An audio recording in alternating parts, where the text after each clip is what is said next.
If we really want to make sure we safely erect trusses, we have to go back in time.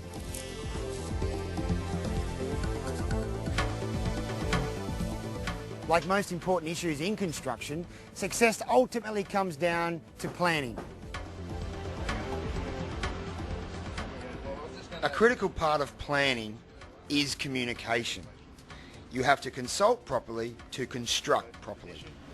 Setting up on the top plate, passing the guy on the ladder. The principal contractor should consult with you, the people erecting the trusses, to ensure that work is planned and scheduled to minimise disruptions and situations that could affect safety. I've been building for 34 years. In that 34 years, I've never had a fall from a roof because I plan things before I go, make sure I can't fall, and then make sure that there is nothing underneath me if I do fall. An unstable area is a dangerous area. You should discuss the loading and unloading sequence of the trusses at the factory and on site. This can have a big impact on reducing manual handling risks. Our safety standard, like with a lot of current legislation, puts a lot of focus on planning. Planning the activity from the get-go.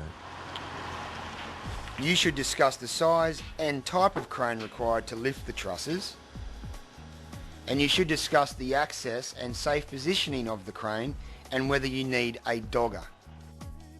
Discuss the perimeter scaffolding you need on site. Discuss the weather. Will it change the site conditions? Discuss the manual handling risks. Are there unusual, heavy or awkward frames or trusses? Is there difficult access?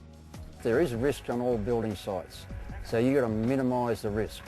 So you get on site, show what the risks are, point them out to your workers so they know where the hazards are, where the risks are, so you're minimising your effect. If you go on site and the fellas don't know there's hazards or risks there, they'll go in that area.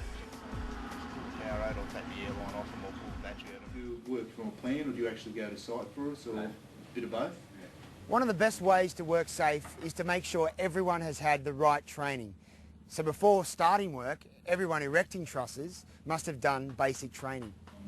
Complying with legislation is that we have to provide... Everyone must have completed OHS General Induction for construction work. You have to have completed a work activity induction, and you have to complete a site-specific induction.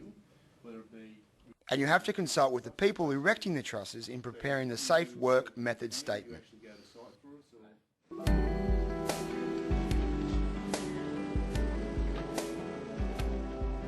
The place where you are going to work needs to be assessed.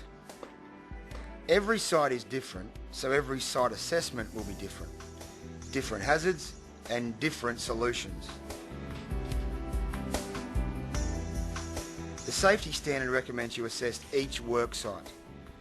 The principal contractor and the people erecting trusses must undertake a site risk assessment prior to commencing work, and all significant hazards must be identified, assessed and controlled. Site hazards includes such things as high work areas, heavy or difficult loads, electric power, sun, heat, rain, slippery surfaces, power tools, and so on. You search the site for the hazards, and there are usually quite a few. The next step is to work out which of the hazards pose the greatest risk. One of the biggest hazards in erecting roof trusses is that you have to work at heights. It may only be a few metres, but a fall from that height can kill you. That is a hazard. And because you're erecting heavy trusses on top of the walls a lot of the time, the risk is high. Now you have to work out what you are going to do to reduce the risk of those hazards being a problem. You can reduce the risk by reducing the number of people who work at heights. That's risk management, identifying the hazard, assessing the risk and controlling the hazard. We have to make sure all our plant and equipment is working properly and is used safely. We have to examine our electrical plant, ladders and ramps, power tools, including pneumatic tools, cranes, scaffolding and roof edge protection. Preparation. You've checked that everyone has training and you have identified the hazards on each work site and worked out how to assess and control the hazards. And thirdly, you've made sure that the plant and equipment is working properly and is used safely. All this before we lift a truss. Good planning is a powerful tool for safety. It only takes one mistake and you have a catastrophe.